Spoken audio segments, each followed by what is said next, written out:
입장하고 이제 세월이 지나 그곳에서 삶을 마감할 분들이십니다.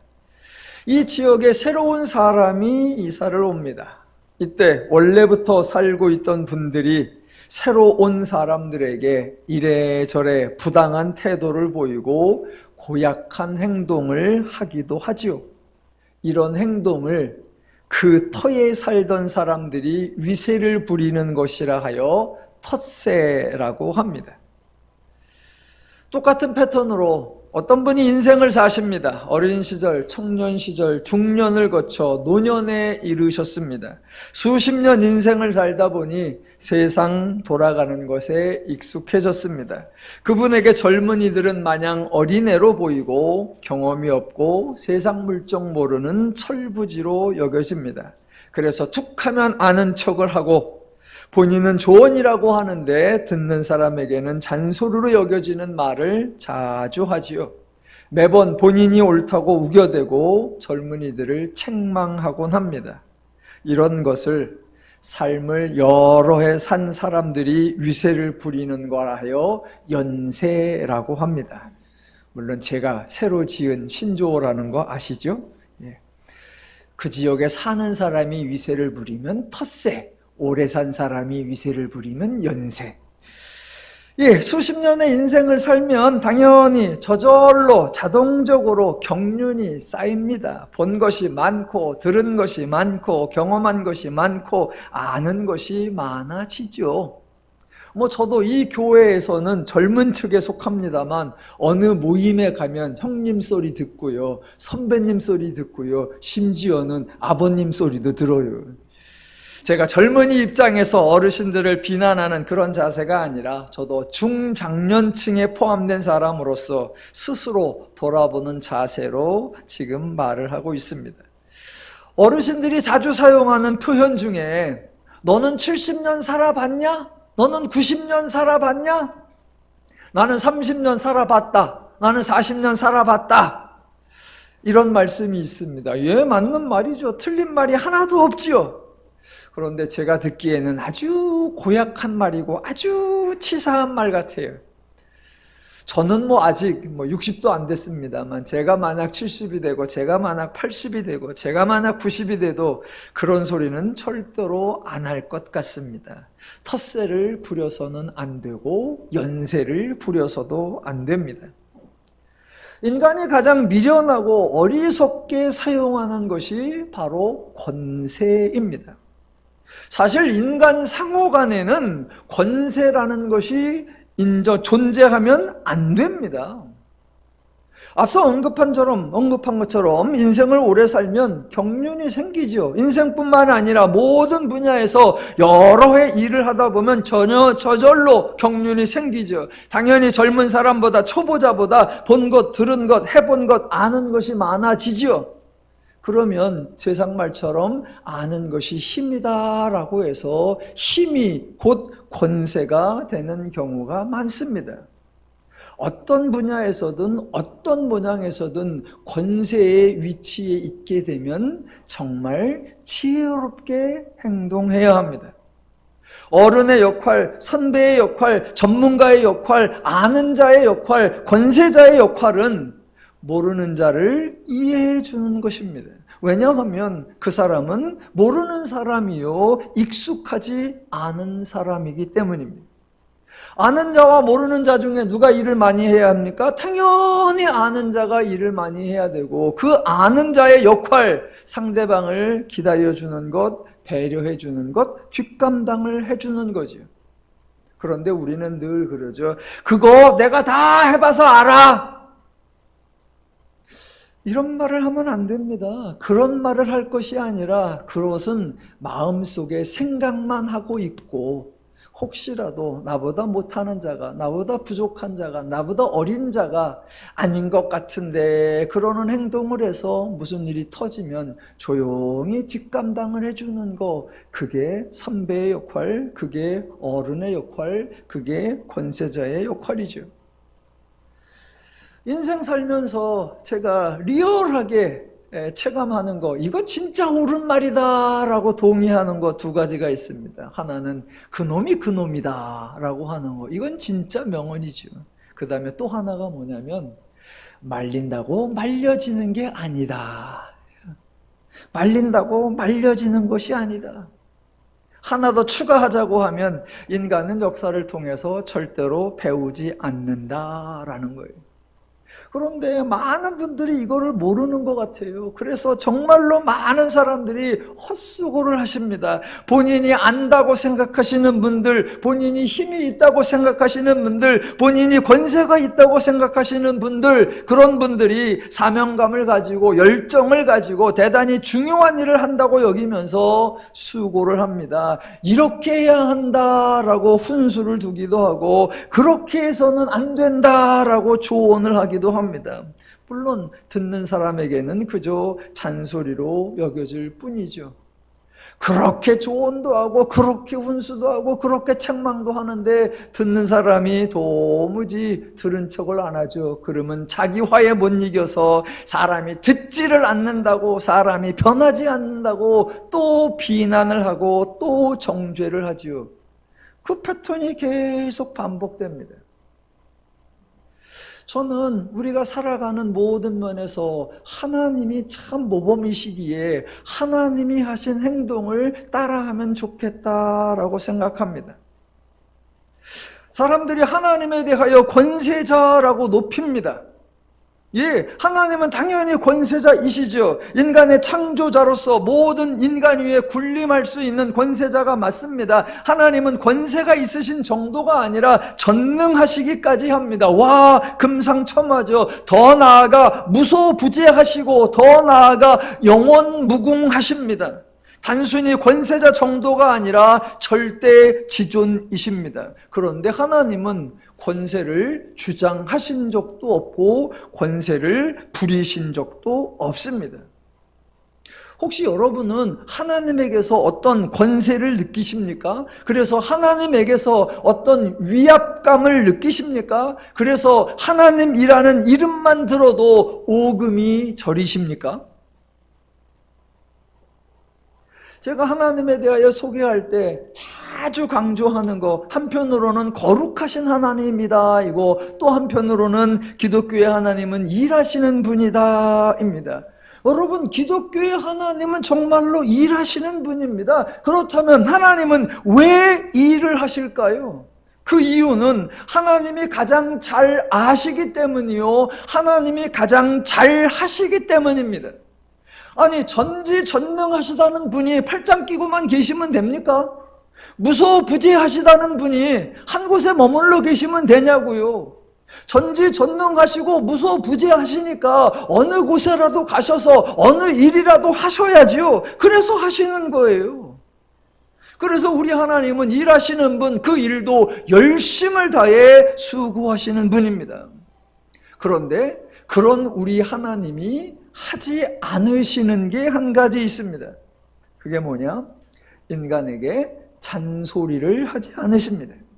지난주에 설명드린 것처럼 하나님은 인간에게 무엇을 하라고 강요하지 않으십니다. 하나님은 인간에게 무엇을 하지 말라고 금지, 제한하지 않으십니다. 심지어는 죄인들조차 막지 않으십니다. 심지어는 하나님을 부인하고 하나님을 거부하고 하나님을 버리고 하나님을 떠나도 막지 않으십니다.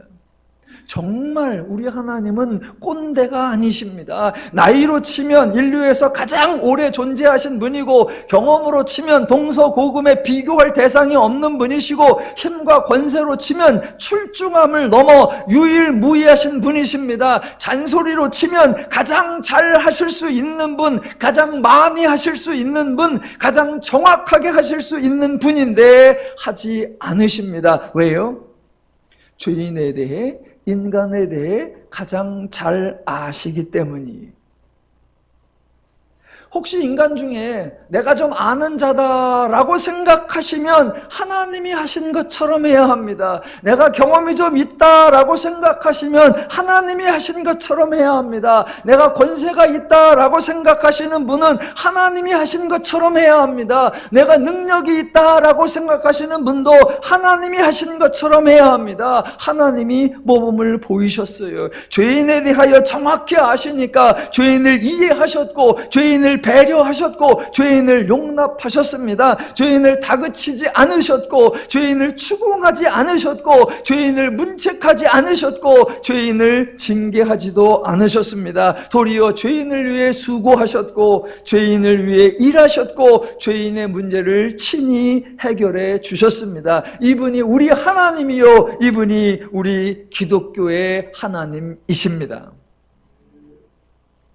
하나님도 이렇게 하셨는데 기껏해야 7, 80년 살고 어른임내 하지 마시고 직장이나 어느 분야에서 기껏해야 4, 50년 일해놓고 선배임내, 전문가임내 하지 마시고 정말로 하나님이 하신 모습처럼 우리들에게 모든 분야에 가장 모범적인 모습을 보이신 것처럼 하나님을 따라하시면 하나님이 하신 대로 하시면 하나님의 마음과 심정으로 하시면 인간이 화목하고 행복할 줄로 믿습니다. 예, 우리 하나님 권세가 있으신 분이에요. 그런데 권세를 부리지 않으십니다. 물론 하나님의 권세를 전혀 사용하지 않는 것은 아닙니다. 하나님 권세를 사용하세요. 자주 사용하십니다. 이때 중요한 거 하나님의 권세를 사용하실 때 그 대상이 누구였느냐라는 겁니다. 하나님이 자기 백성 이스라엘 위에 군림하면서 권세를 쓰셨습니까? 아니요. 하나님이 자기를 믿지 않는다고 이방 사람들에게 위압적으로 권세를 쓰셨습니까? 아니요. 하나님이 권세를 사용하신 유일한 대상은 바로 죄입니다.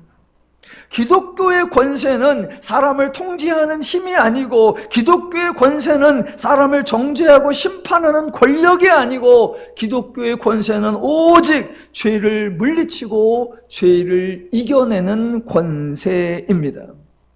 이 모습을 하나님이 정확히 보여주셨어요. 오늘날 기독교에서 이런 말을 하지요. 우리 성도는 하나님의 자녀라는 권세가 있고 우리 성도는 하나님의 백성이라는 권세가 있고 우리 성도는 이런저런 사역자라는 권세가 있다라고요. 맞는 말이에요. 그 모든 권세 저와 여러분 가지고 있습니다. 어디에다 써야 됩니까? 예, 오직 죄에게만 써야 합니다. 그런데 우리는 그 권세로 다른 사람에게, 다른 성도에게 가서 권세자의 이름으로 갑질을 하고 비난하고 정죄하고 아니요. 기독교의 권세, 하나님의 권세는 오직 죄를 이기는 것에만 써야 합니다. 지금까지 드린 말씀이 오늘 본문과 연관이 있습니다. 자, 기독교가 말하는 구원자, 기독교가 말하는 구원자, 이름으로 하면 예수라고 하고요, 직분으로 하면 그리스도라고 하고요, 우리와의 관계로 하면 주라고 합니다. 그래서 우리는 이 세 가지를 합쳐서 주 예수 그리스도라고 하죠. 저와 여러분은 이 표현이 아주 익숙해요. 주 예수 그리스도, 주 예수 그리스도, 또는 뭐 순서를 바꾸어서 예수 우리 주 그리스도라고요. 그런데 어느 분이 아주 궁금해 하더라고요. 이걸 어색해해요. 듣고 나서 그럴 수도 있겠다라고 했어요. 그분은 기독교를 안 다니시는 분이니까 주 예수 그리스도 이게 뭔지를 잘 모르세요. 대신 예수라는 걸 아니까 주 예수 그리스도 이게 그분의 이름인가? 그래서 패밀리네임, 미들네임, 본이름. 볼프강 아마데우스 모차르트, 요한 세바스찬 바흐, 주 예수 그리스도. 그럴 수도 있겠다. 그렇게 오해도 하겠다라는 생각이 들었어요. 예. 참고적으로 제가 말씀드린 적이 있는데 이스라엘은 성씨가 없어요. 구약에도 없고 지금도 없습니다. 그래서 베드로, 성이 베시고 이름이 드로냐 아닙니다. 그냥 베드로가 이름이에요.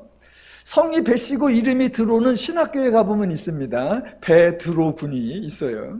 그러나 성경에 나오는 베드로는 그냥 그 자체가 이름입니다. 그래서 성이 없으니까 비슷한 이름이 많아서 구분하기 위해서 동네 이름을 갖다 붙였다라고 했습니다. 그래서 막달라 마리아, 막달라라고 하는 지역에 사는 마리아라는 여자, 아리마대 요셉, 아리마대라는 동네에 사는 요셉이라는 남자였습니다. 얼마 전에 동영상 하나를 봤는데 이런 거였어? 저도 제가 무지했는지 여튼간 보고 조금 놀란 게 있습니다. 재밌다라고 생각한 게, 우리나라 독도는 우리 땅이라는 그 노래가 있잖아요. 그 가사 중에 중간에 이런 게 나옵니다. 신라장군 이사부 지하에서 웃는다, 독도는 우리 땅. 거기 신라장군 이사부가 나옵니다. 그래서 저는 여태까지 이렇게 생각했어요. 신라에 장군 한 분이 계셨는데 성씨가 이씨이고 이름이 사부다. 그래서 이사부 장군. 그랬는데요, 그 동영상에 전문가가 나와서 이야기를 하는데 이사부가 이름이 아니래요. 이사부 그 자체가 이름일 수도 있고 이사부가 어떤 호칭일 수도 있대요. 그래서 학자들이 연구하기를 이 사람이 뭘까? 박이사부일까? 김이사부일까? 저보다도 더 모르는 표정들이세요. 똑같은 패턴으로 초등학교 때인가 중학교 때인가 학교에서 배우기를 우리나라에 불교를 처음으로 도입한 사람, 이차돈이라고 배웠어요. 저는 이차돈.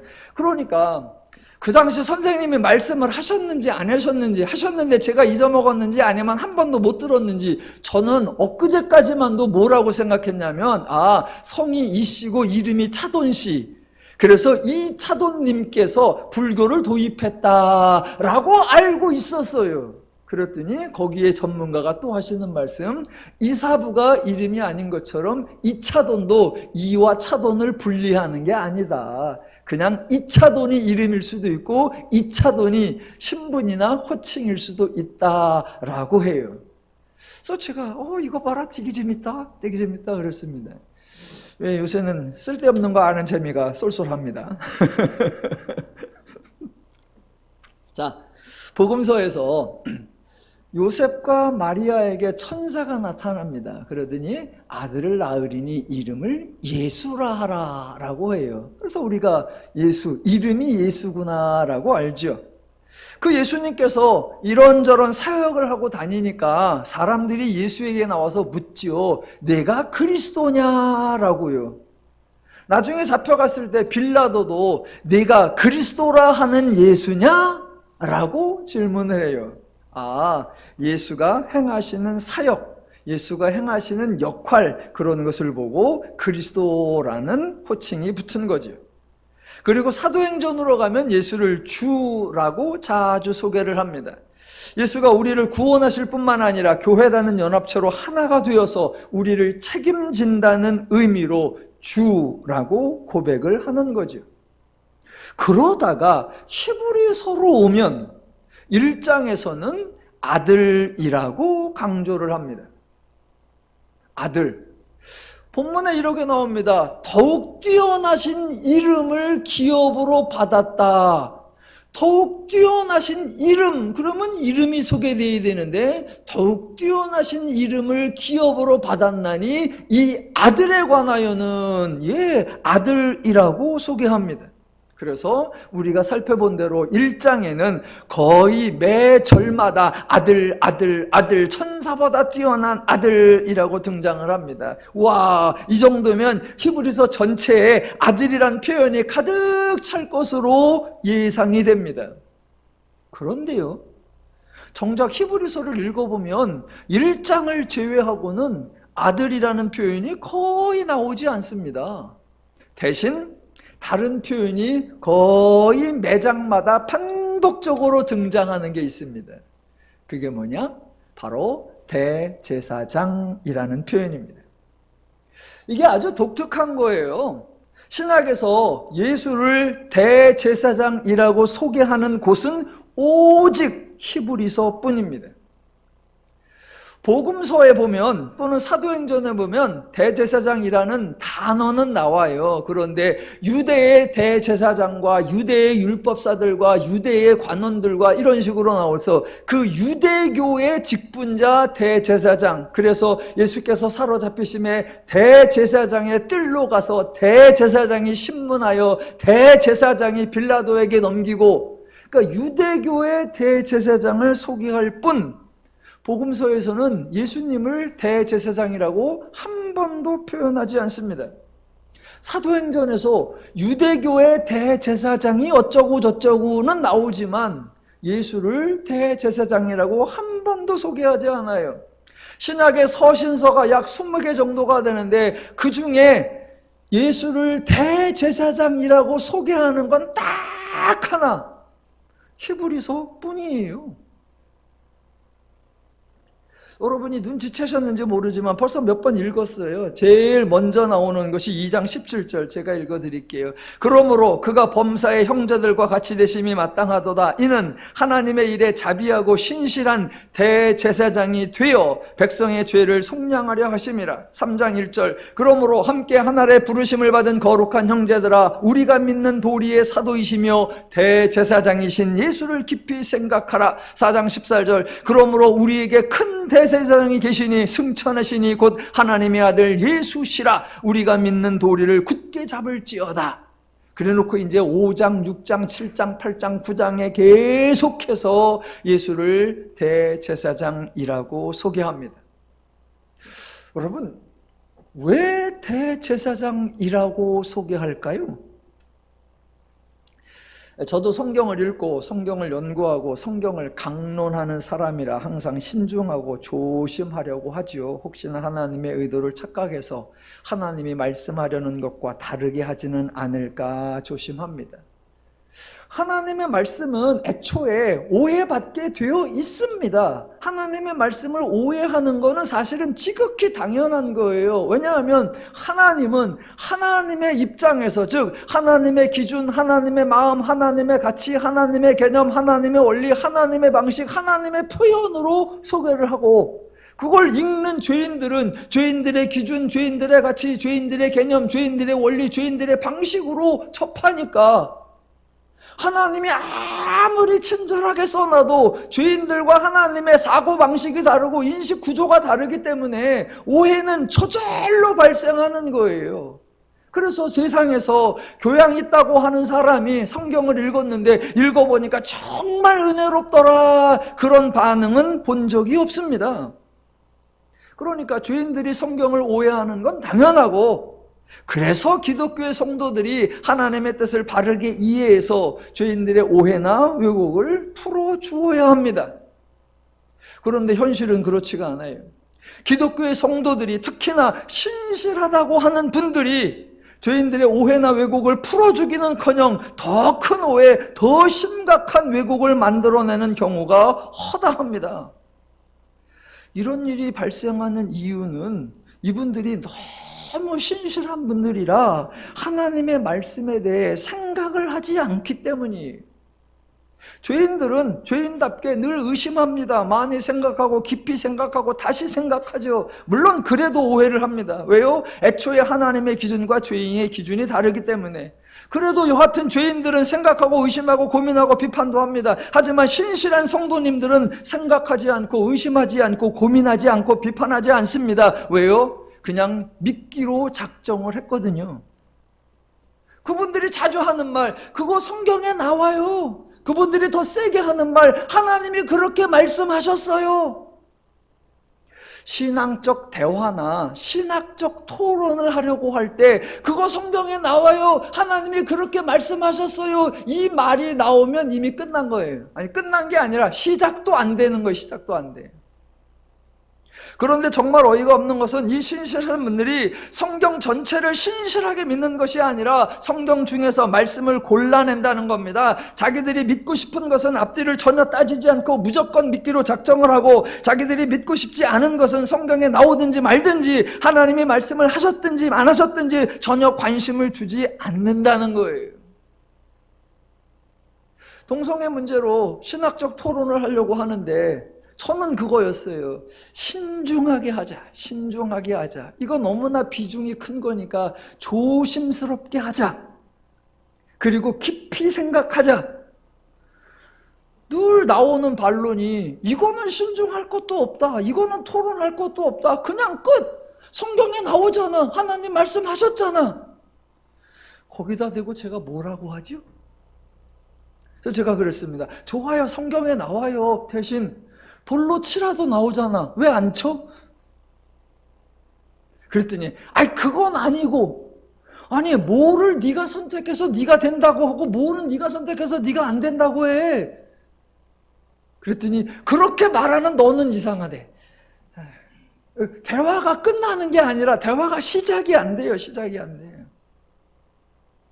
예, 이거 정말 조심해야 합니다. 물론 저도 성경을 오해할 가능성이 많고 저도 성경을 왜곡할 가능성이 많죠. 그래서 우리들 중 어느 누구도 나는 성경을 바르게 알고 있다 자신할 수 있는 사람이 없죠. 그래서 모두 성경을 자주 읽어야 하고 성경에 대해 여러 사람과 많은 대화를 나눠야 하고 여러 각도로 비교하고 점검하고 분석하고 연구해야 하죠. 예, 그런 의미에서 저는 더누림께 성도님들께 정말로 감사를 드립니다. 저에게 연구할 수 있는 시간을 주시고 제가 설교할 수 있는 기회를 주시고 또 설교를 하면 때로는 정말 은혜롭다고 고개를 끄덕이면서 동의를 해주시기도 하고 때로는 들을 게 없다고 주무시기도 하시고 다양하게 반응해 주셔서 정말로 감사합니다. 또 외부에도 동영상을 올리니까 가끔 저희 동영상 사이트가 회원수가 정기 구독자가 한 900명 정도 됩니다. 그 중에서 올릴 때마다 많으면 한 120회 정도 조회수가 나오고 적으면 한 60, 70회 조회수가 나옵니다. 가끔 서너 달에 한 번씩 댓글이 달리기도 합니다. 지지난주 설교인가는 댓글이 달렸더라고요. 어느 분이 댓글을 달아주셨어요. 목사님 설교는 정말 복음적입니다. 오메 기분이 좋대. 그랬더니 그 밑에 다른 분이 댓글을 또 달았어. 와, 댓글 달렸다.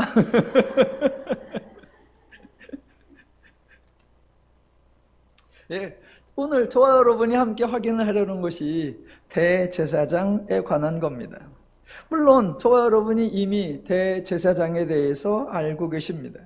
야곱의 아들이 12명이 있고 그 12명이 이스라엘의 12지파가 되지요. 그 중에 셋째 아들 레위가 빠지고 12번째 아들 요셉도 빠지죠. 그렇게 하면 10명이 되니까 그 요셉의 자리에 요셉 대신에 에브라임과 므낫세가 들어가서 12지파가 되고 대신 레위는 12지파에서 독립되어 제사장 지파가 되고 제사장 중에 대표가 대제사장이 되는 것이고 대제사장이 하는 일은 백성들이 죄를 지었을 때 제물을 들고 오면 제사장이 제사를 드려주고 대제사장이 죄를 사해주고 1년에 한 번 속죄일에는 대제사장 자신도 친히 제물을 들고 하나님께 나아가 죄사함을 받는 일입니다.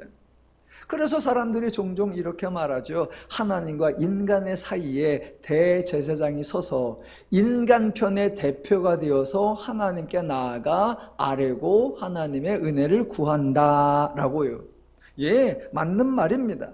대신 아주 중요한 것을 빼놓았습니다. 우리는 늘 사람의 입장, 사람의 역할을 주목을 합니다. 그래서 오늘 본문 5장 1절과 3절이 아주 익숙해요. 1절, 대제사장마다 사람 가운데서 택한 자이므로 하나님께 속한 일에 사람을 위하여 예물과 속죄하는 제사를 드리게 하나니. 동시에 제사장일지라도 죄인 중에 한 명이니까 3절, 그러므로 백성을 위하여 속죄제를 드림과 같이 또한 자신을 위하여도 드리는 것이 마땅하니라. 예, 저와 여러분이 그동안 대제사장에 대하여 들은 이야기는 바로 1절과 3절에 나오는 것들입니다. 당연히 맞는 말입니다. 그런데 지금 히브리서에서 강조하려는 것, 더 나아가 히브리서뿐만 아니라 모든 성경에서 예수에 대하여 어떻게 소개를 하든 무엇이라고 소개를 하든 모든 예수에 대한 소개에 기본적으로 깔려있는 중요한 포인트가 있습니다. 그러니까 예수를 예수라고 소개하느냐, 그리스도라고 소개하느냐, 주라고 소개하느냐, 대제사장이라고 소개하느냐, 이것도 중요하지만 뭐라고 소개하든 기본적으로 가지고 있는 성경이 전제하는 이게 가장 중요해요. 근데 우리는 그걸 놓치는 경우가 많아요. 자, 신약성경에 복음서가 4권이 있죠. 4권의 복음서가 서로 다른 사람을 다루고 있는 것이 아니라 모두 예수에 관한 내용입니다. 그러니까 사람들이 종종 질문을 합니다. 아니, 예수에 대한 얘기면 한 권이면 되지 뭐하러 4권이나 두었냐라고요. 예, 맞는 말입니다. 그래서 어떤 학자는 4권의 내용을 편집을 해가지고 한 권짜리로 만들어 놓기도 했습니다. 우리만 생각이 있고 하나님은 생각이 없는 것이 아닙니다. 우리는 한 권으로 편집할 수 있고 하나님은 한 권으로 편집을 못 하시는 게 아닙니다. 하나님이 뜻이 있어서 복음서를 4권으로 우리에게 주셨습니다. 예, 4권의 복음서 등장인물이 같고 주요 사건이 같고 핵심 내용이 같죠. 하지만 4권의 복음서가 강조하려는 예수의 모습은 조금씩 다르지요. 서로 다른 예수라는 의미가 아니라 4권을 통해서 예수에 대하여 더 많이, 더 풍성히, 더 다양하게 설명해 주고 있지요. 마찬가지예요. 성경 전체가 또는 신약 성경이 또는 히브리서가 같은 패턴입니다. 예수에 대하여 다양하게 소개를 하는데 히브리서에서는 1장에서는 아들이라고 강조를 하더니 3장 이후부터는 대제사장이라고 강조를 하더라라는 겁니다. 그러면 아들이라고 강조하든 대제사장이라고 강조하든 예수를 소개할 때 기본적으로 중요한 팩트, 성경이 진짜 강조하려는 거, 그게 뭐냐? 일단 히브리서 1장 1, 2절 유명하니까 또 읽어드릴게요. 옛적의 선지자들을 통하여 여러 부분과 여러 모양으로 우리 조상들에게 말씀하신 하나님이 이 모든 날 마지막에는 아들을 통하여 우리에게 말씀하셨으니 이 아들을 만유의 상속자로 세우시고 또 그런 말미암아 모든 세계를 지으셨느니라. 분명히 예수를 아들이라고 소개를 했습니다. 그래서 사람들이 히브리서를 아들에 관한 책, 천사보다 뛰어난 아들이라고 강조를 합니다. 그런데 더 중요한 거는 아들이라는 사실이 아니라 하나님이 하셨다라는 사실이에요. 하나님이 하셨다. 예, 옛적에도 하나님이 일하셨고 마지막 날에도 하나님이 일하셨고 하나님이 선지자들을 통하여도 일하셨고 하나님이 아들을 통하여도 일하셨다는 겁니다. 하나님이 이 아들을 통하여 일하시려고 구약에 약속하셨고 예언하셨고 그 약속을 이루시기 위하여 그 예언을 성취하기 위하여 아들을 이 땅에 강림하게 하셨고 그 아들로 십자가와 부활 사역을 하게 하셨고 그래서 하나님이 아들을 구원의 창시자가 되게 하셨고 구원받은 성도가 아들과 한 형제가 되게 하셨다라는 겁니다. 누가 하셨다고요? 하나님이. 왜 예수를 아들이라고 했다가 왜 대제사장이라고 했다가 예수에 대하여 일관되게 소개를 하지 않고 이랬다 저랬다 하냐? 도대체 예수가 뭐요? 이렇게 질문하는 거는 성경의 강조점을 놓치는 거예요. 아들에 대하여 소개할 때도 하나님이 하셨다 이듯 예수를 대제사장이라고 소개할 때도 강조점은 뭐다? 하나님이 하셨다입니다. 그래서 오늘 본문 5장 1절부터 6절까지 가장 중요한 거는 예수가 대제사장이다, 예수가 우리를 위하여 제사를 드렸다, 그게 아니에요. 물론 예수가 그런 존재이고 예수가 그런 사역을 한 건 맞습니다. 그러나 정작 중요한 건 누가 하셨다? 하나님이. 다시 한번 강조합니다. 예수에 대하여 무엇이라고 소개를 하든 어떤 증분으로 소개를 하든 가장 중요한 거 하나님이 하셨다예요.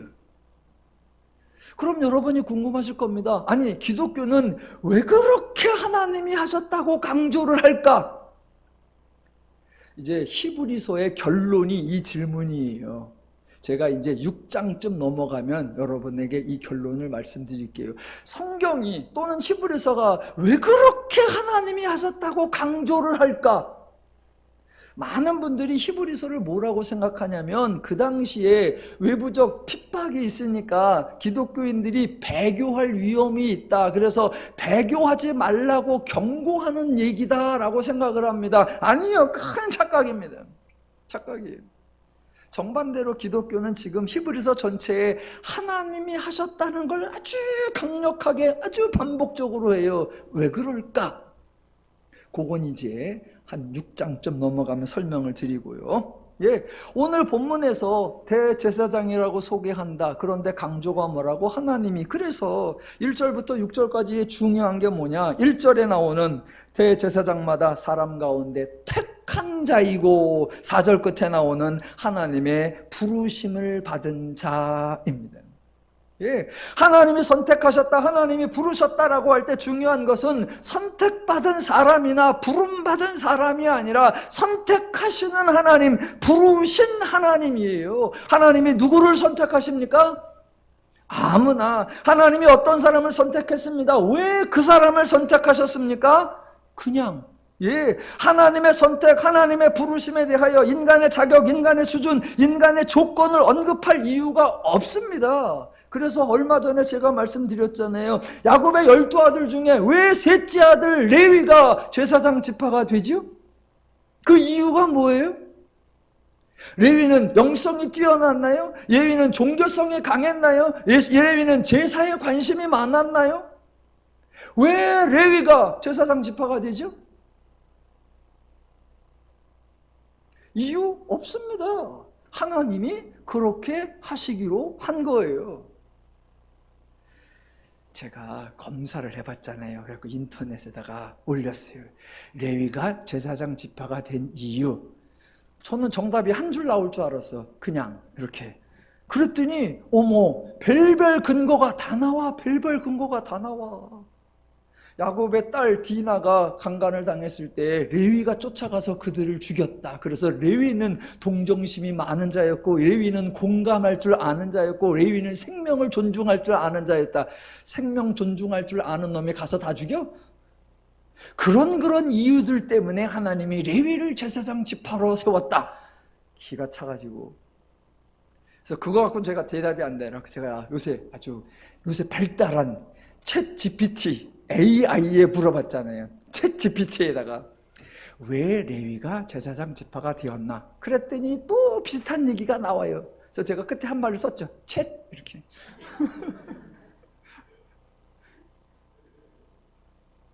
터무니없는 얘기예요. 터무니없는 얘기. 문제는 레위가 어떤 기준, 어떤 자격으로 제사장 지파가 되었나? 그게 아니라 하나님이 레위 지파를 통해서 일하기로 하셨다. 하나님이 그 사람을 불러서 하나님이 그 사람을 통해서 사역을 하시기로 하셨다. 누가 하신다? 하나님. 그걸로 끝이에요. 종종 하나님의 선택을 받은 분들, 하나님의 부르심을 받았다는 분들, 기독교나 교회에서 목사나 어떤 직분을 받았다고 하는 분들이 가장 크게 오해하는 거, 자기가 자격이 있는 줄, 자기가 합당한 줄, 그래서 하나님으로부터 무엇인가를 위임받았다고 생각하는 거예요. 선택하는 건 맞고, 부름받은 거 맞고, 세움받은 거 맞고, 사명받은 거 맞습니다. 그런데 뭘 위임을 받았다는 건지 저는 아직도 그걸 이해를 잘 못하겠어요. 저도 목사가 되었습니다만 하나님의 권세 위임받은 적 없고요, 하나님의 능력 위임받은 적 없고요, 하나님의 자리 위임받은 적 없고요, 하나님의 명예, 하나님의 영광, 하나님의 존귀 위임받은 적 없습니다. 그런데 부름받았다고 하는 사람들, 세움받았다고 하는 사람들이 뭔가를 그렇게 위임을 받았대. 그러면서 마치 본인이 하나님이나 된 것처럼, 마치 하나님의 역할을 대행하는 것처럼 위세를 부립니다. 참으로 꼴불견 일입니다. 하나님의 택함을 받은 자들, 하나님의 부름을 받은 자들, 자, 이게요, 구약과 신약이 조금 달라. 구약도 어차피 죄인이고 신약의 복음서도 죄인이야. 죄인이면 도끼인 객끼인인데 구약에 부름받은 자들의 태도와 복음서에 부름받은 죄인들의 태도가 달라요. 이게 되게 웃겨요. 되게 재밌어요. 이게 재밌어. 소개해드려 볼게요. 자, 한번 구약을 잘 생각해 보시길 바랍니다. 구약에 하나님이 선택하고 하나님이 부르고 하나님이 세운 사람들이 많이 나오죠. 창세기에 족장들이 나오고 출애굽부터 여호수아까지 지도자나 장군들도 나오고 사사기에는 사사들도 나오고 왕정사의 왕들도 나오고 예언서의 선지자들도 나오죠.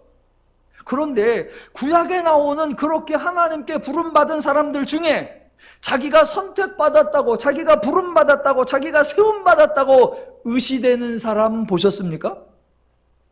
거드름 피는 사람 보셨습니까? 하나님께 무엇인가를 위임받았다고 억지 부리는 사람 보셨습니까?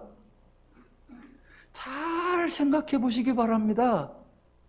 생각하는 시간에 여유 드리겠습니다. 3초. 생각해 보세요. 나 부름받았어, 나 선택받았어, 나 세움받았어, 나 위임받았어. 그런 사람 있냐고요? 없습니다. 잘난 척하는 사람 없고요. 나는 특별하다고 허세 부리는 사람 없고요. 나를 하나님 섬기듯 대하라 라고 허튼 소리 하는 사람 없습니다. 구약의 죄인들이 순진해서가 아니고, 구약의 죄인들이 겸손해서가 아니고, 구약의 죄인들이 착해서가 아닙니다. 분명히 부름받았고 정말 놀라운 이적과 기사를 행하기도 했는데 잘난 척하고 의시되고 폼나는 사람 하나도 없어요. 없습니다. 왜 없느냐? 그들이 하나님을 믿지 않았기 때문이에요. 하나님을 모르기 때문이에요. 하나님께 선택받았다는 의미를 모르고, 하나님의 부르심 받았다는 소중함을 모르고, 하나님에 의해 세움받았다는 것을 반가워하지를 않아요. 그래서 구약에 부름받고 택함받고 세움받은 사람들 하나님의 사역을 하기는 해요. 어떻게 하느냐? 겨우 해요. 억지로 해요. 그래서 어떤 선지자는 나는 선지자도 아니고 나는 뭣도 아니야. 그냥 나는 양치는 자였고 나는 그저 포도 농사하는 사람이었어. 근데 말씀이 왔어. 말 안 하면 미칠 것 같아서 그냥 하는 거야. 또 어떤 사람은 가라 그랬더니 절로 가네. 지 멋대로요. 와, 내가 부름을 받았다. 와, 내가 쓰임을 받고 있다. 감동하는 사람 없고 즐거워하는 사람 없고 행복해하는 사람 하나도 없어. 이게 구약의 부름받은 죄인들의 모습이에요. 그런데 신약으로 가서 복음서로 가면 조금 달라져요. 예수님이 12명의 제자를 선택하셨습니다. 예수님이 누구를 선택하셨습니까? 아무나. 예수님이 왜 그 12명을 부르셨습니까? 그냥. 그런데 복음서에 나오는 제자들의 모습을 한번 떠올려 보시기 바랍니다. 자, 예수님이 가십니다. 12명의 제자가 따라갑니다. 가시는 곳마다 예수님이 이적과 기적을 행하십니다. 와, 허다한 사람들이 막 몰려옵니다.